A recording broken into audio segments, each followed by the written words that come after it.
Utilitarianism. Theory of ethics which states a person's act is morally right only if it produces as much happiness as another act that person could do at the same time.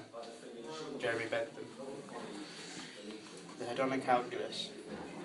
Intensity of pleasure or pain, duration of pleasure or pain, certainty or uncertainty of pleasure or pain, remoteness of any pleasure or pain, chance of the effect being represented, chance of the effect not being represented, number of people who are affected by any pain or pleasure as a result of action. The principle of utility. The basis of utilitarianism states that something is morally right if it produces pleasure and morally wrong if it produces pain. Raw utilitarianism. John Stuart Mill was an English philosopher, political economist and civil servant. He is the son of James Mill, colleague of Bentham. At the age of 20, he suffered a nervous breakdown. His breakdown left him aware that he had no enthusiasm for the things he had been taught by his father. This is what led him to reassess Bentham's theory on which he had been taught. The main problem Mill raised with Bentham's theory was that it was purely quantitative. It was based purely on the amount of pleasure an action generated. He wanted to reformulate the utilitarian theory to reflect the fact that pleasures are not all equal. He decided to introduce a theory of utility for the common person which replaced pleasure for happiness. Mill defined happiness as something which is cultural, spiritual, rather than just physical. He then distinguished between lower and higher pleasures.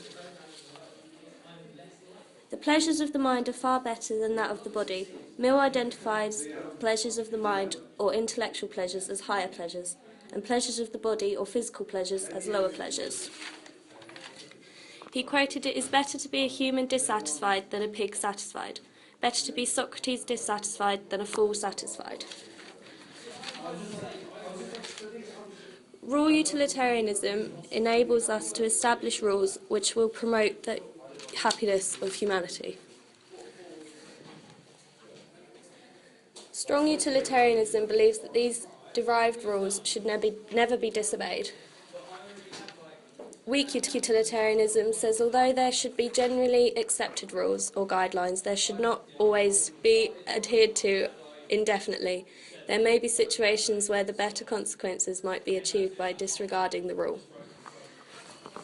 The differences between ACT and raw utilitarianism. ACT only considers the consequences of an individual act, whereas rule considers the consequences resulting from following a rule of conduct. ACT believes the right action makes people happy. Rule believes an action can be morally right if it conforms to the rules which lead to happiness. The strengths of raw utilitarianism. That they are based on rules.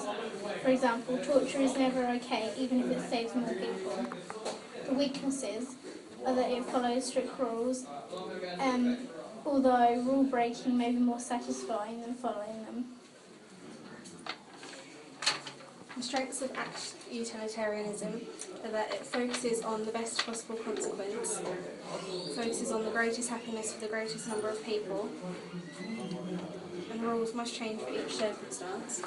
The weaknesses are that it can justify torture, it doesn't look out for minorities, and it doesn't consider the relationship with your friends and family as being more important than the greatest number.